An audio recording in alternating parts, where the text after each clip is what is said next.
guys, and welcome back to All Things Ghostly.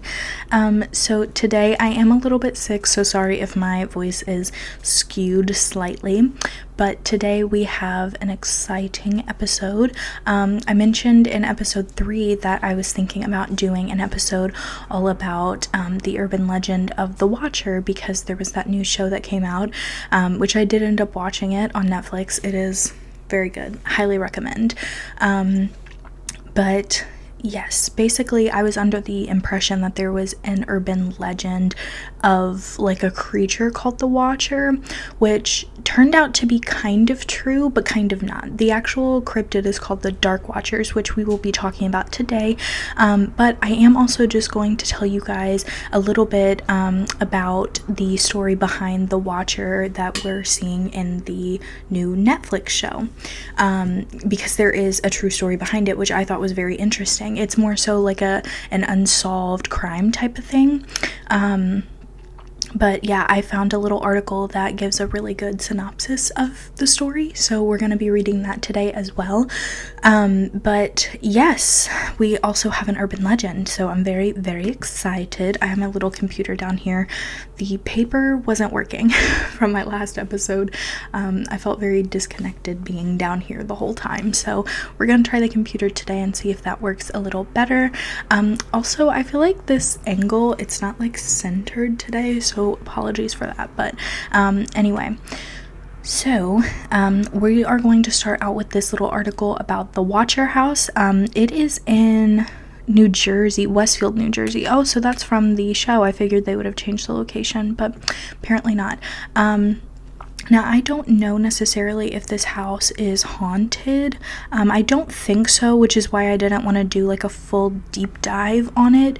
But it's more so just like a stalker creepy vibe. So again, because I was gonna be doing the Watcher urban legend anyway, I figured why not put this little article in it.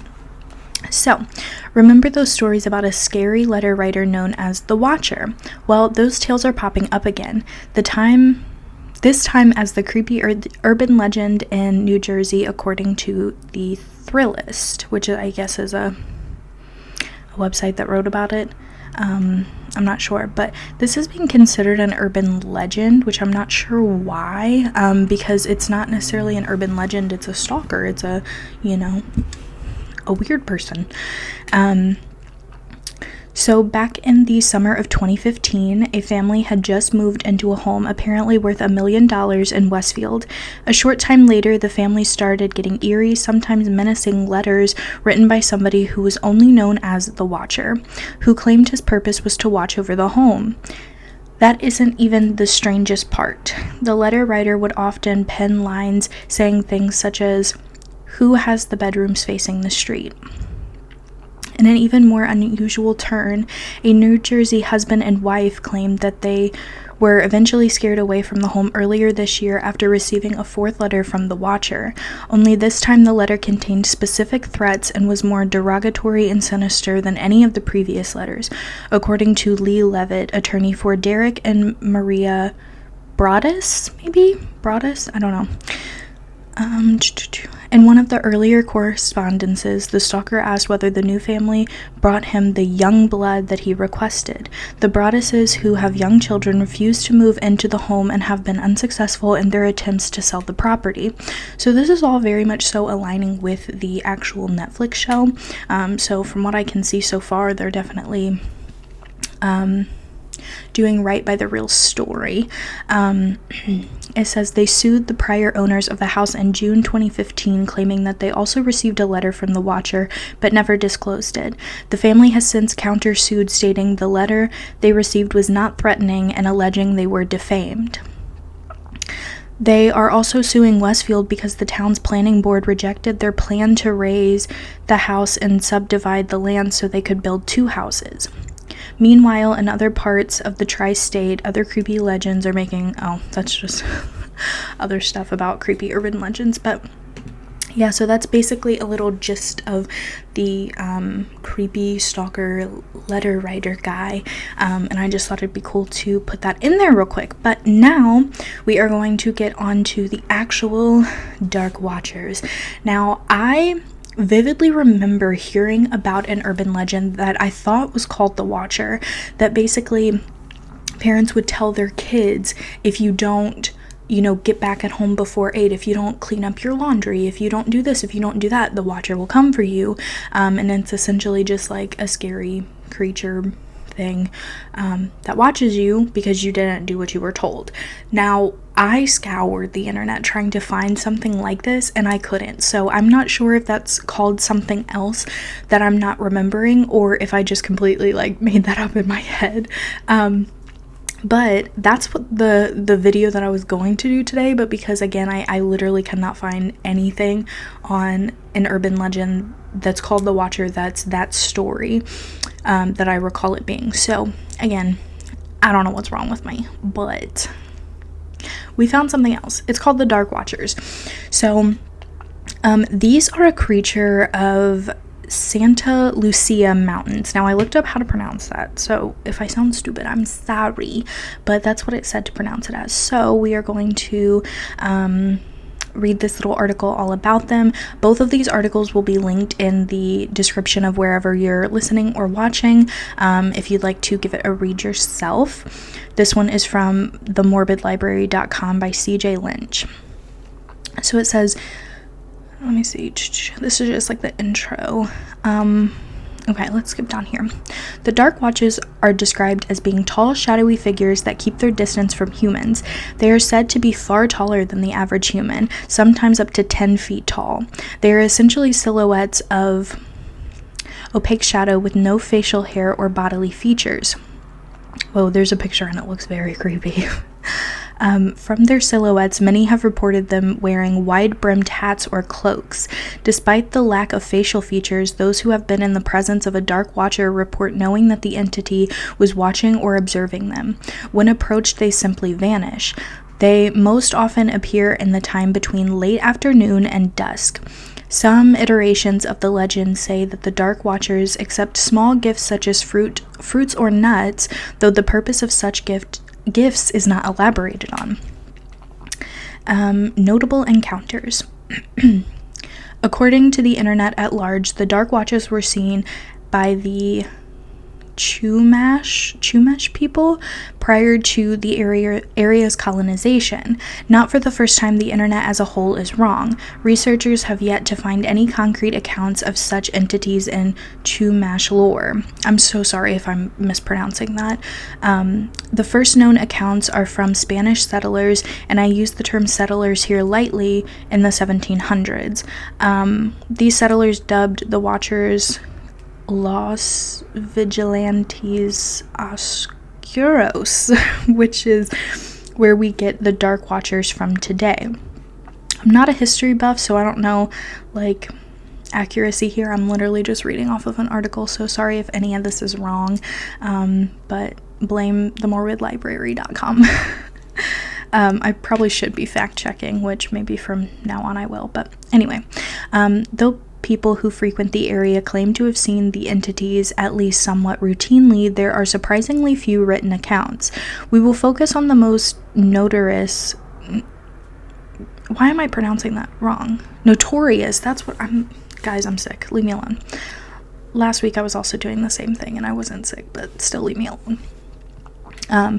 We will focus on the most notorious four in this section, but I encourage you to seek out first-person retellings of encounters of this phenomena strikes your interest, if this phenomena strikes your interest. Now let's talk about a poet named Robinson Jeffers. Robinson is my last name. Jeffers wrote a poem called Such Counsels You Give Me, which was published in a poetry collection in 1937. In it, Jeffers wrote of an encounter with a watcher, describing it as having light hair and a scar on its face. It then faded into the shadows beyond the ridge from which it had emerged. I was unable to find whether the poem was based on a personal encounter by Jeffers himself or simply a retelling of the lore.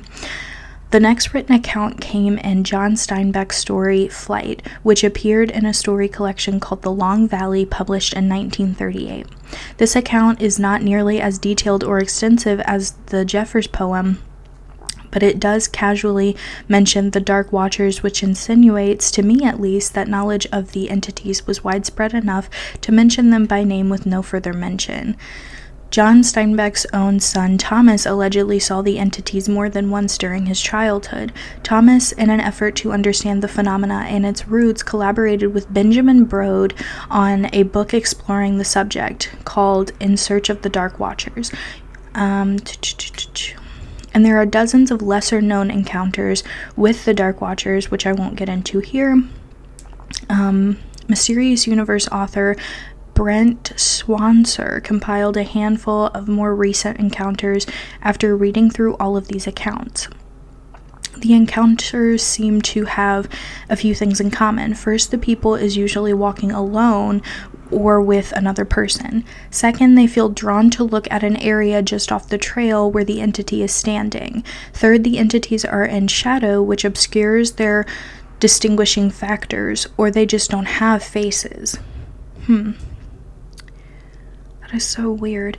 Physically, the Watchers seem to always appear similar between encounters, which begs the question, is there a group of them or just a few? I don't know, this is weird to me because obviously a lot of people get creeped out like in nature. Like I feel like it's really easy to creep yourself out if you're on like a trail or something like that, especially if you're in the dark. But if we go back here, I know that it said the time of which people normally see these guys. Let me see. Okay, late afternoon and dusk. I mean, late afternoon can be like 2 o'clock in the day. I don't know, but definitely creepy. I would be creeped out for sure. But they have a section full of theories that we can get into now as well.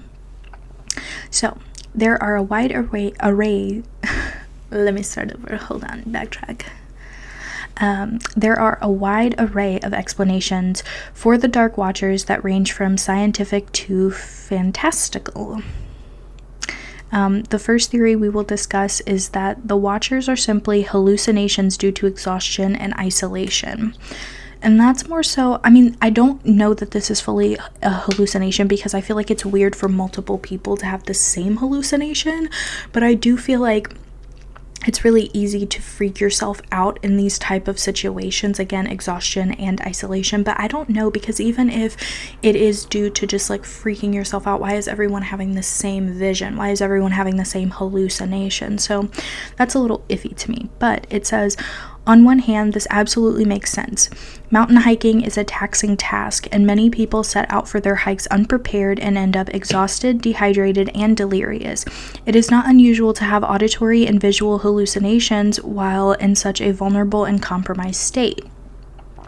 The second theory centers around infrasound. Infrasound is low-frequency sound that is below what humans can register as audible. However, the body still physically registers infrasound physically.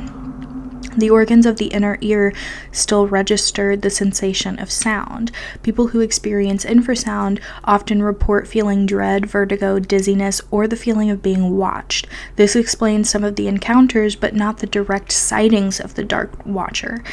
And again, I feel like it's just so strange for multiple people to have this same experience. Again, I know that they mentioned a couple of like authors and more well-known people up at the top that we just got done talking about.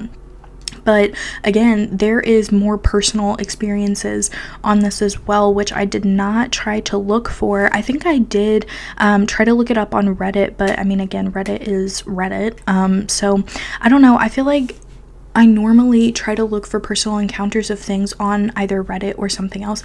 This is definitely not even today. I'm so sorry. I just distracted myself with looking at how non-centered I am. But anyway, I'm so sorry. What was I saying?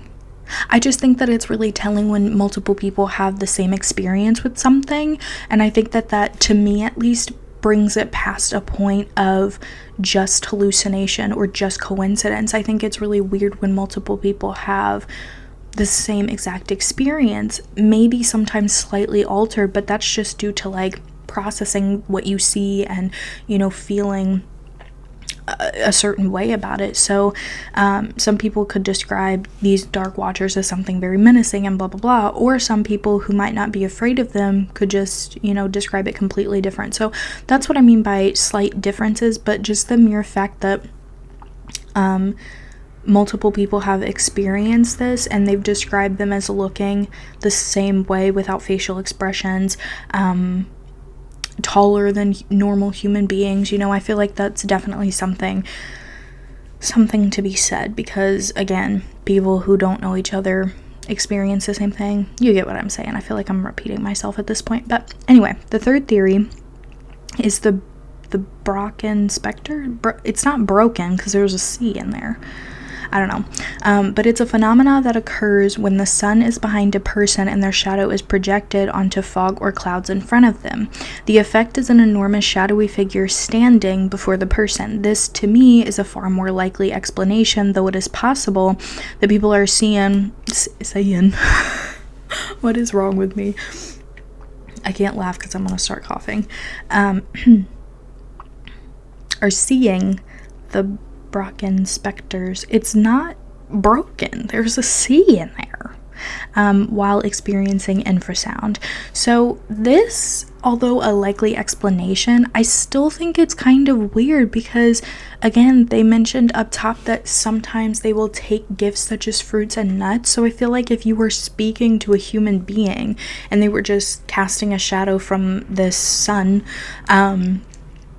when you give them something, they're not just going to act all weird about it. They're not going to, you know, they're going to be human beings about it. Hey, thank you for the fruit. Thank you for the nuts, you know, whatever. So I feel like if they were real human beings and people have given them gifts before, and possibly tried to interact with them, I feel like they would know, oh, hey, that was just a shadow. So it wouldn't still be like this urban legend if it was as simple as that. Now, the people who don't interact with them, that might be a little bit iffy, like maybe it is just a human being that they don't know casting a shadow. But again, I feel like this intense feeling of being watched and then looking and seeing them stare directly at you, if I'm staring at somebody and they look at me staring at them, I immediately snap my head away, because again, it's awkward to just keep staring at somebody. So I feel like that's human nature to kind of look away when somebody catches you staring. So I don't know, this one, it's still not convincing me. The last theory we will explore today is the only supernatural one. You've got me now. It is so far-fetched that these beings, is it so far-fetched that these beings are actually spirits? The United States of America is a country founded on bloodshed and stands on land taken by force. Is it so outlandish to consider that perhaps some of the spirits of those who were wronged during that process stuck around and are carefully watching the trespassers and colonizers to this day? I certainly think it's possible, or maybe it's a combination of all of these factors coming together to conjure those eerie sights. To be honest, again, a lot of hauntings and, you know, supernatural forces like staying in an area does come from things like trauma or unfinished business or sadness and a bunch of emotions. So again, when we see these like historical places where there has been, you know, bloodshed and just bad shit going on, like not fair play type of stuff, it's definitely viable, more so than any of the other theories, that these spirits that, you know, passed on, who might have had this land stolen from them and everything like that, they would want to come back, you know, and kind of mourn maybe, or just, like they say, carefully watch the trespassers and colonizers just to see like what they're doing with it, because at the end of the day, if it was theirs first, then that's always going to be theirs.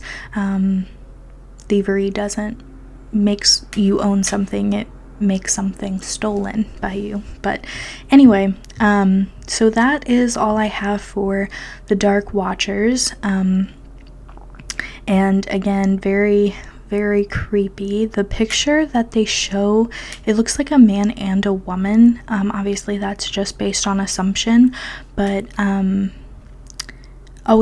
but these are a representation, of course. It's not actually a picture of them, but this is kind of what people see, which this is probably going to be in the thumbnail, so you guys will be able to see that.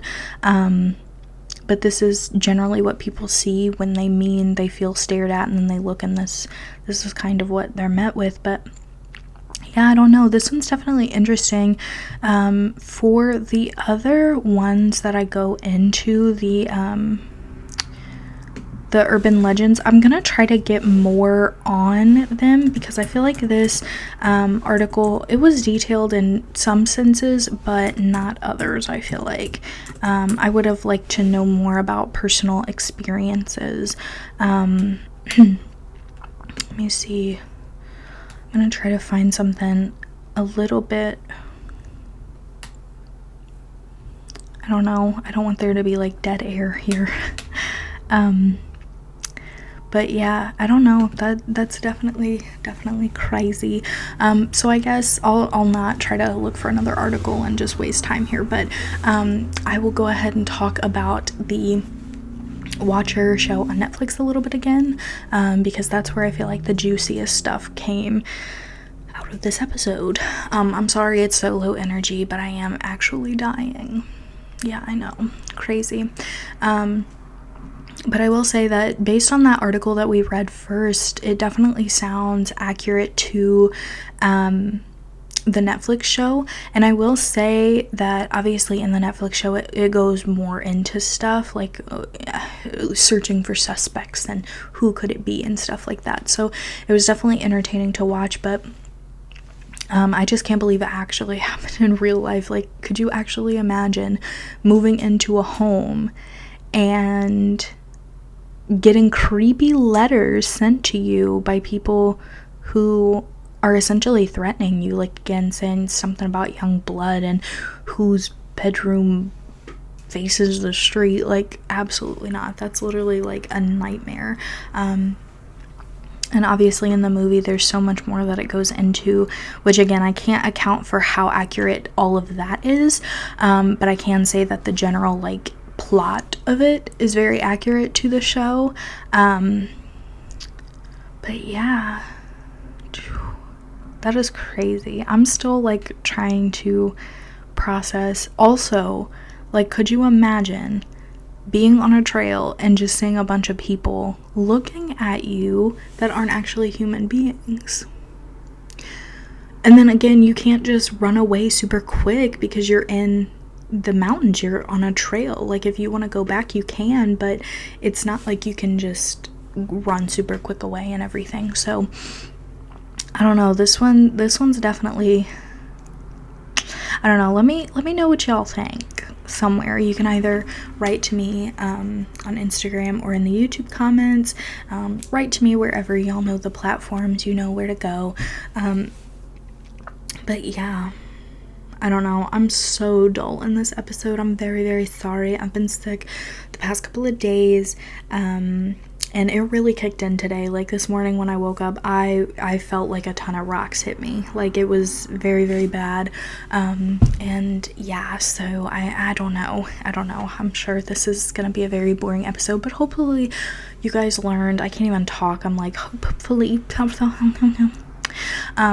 you guys learned a little bit about the Watchers and everything. Also, I will just like to say that there's a whole like category of cryptids and urban legends and myths called like the Watchers, but it's like individual urban legends that the actual creature, like, it'll have a different name, like, I don't know, the red-eyed vampire. I don't know, I completely made that up, but it's categorized as a Watcher.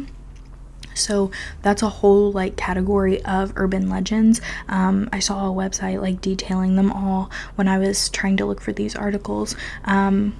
But yeah, definitely interesting. I know I keep saying that, but I have zero energy. Zero. So I'm sorry for being a little bit boring today. I hope you guys can forgive me. But yeah, let me know if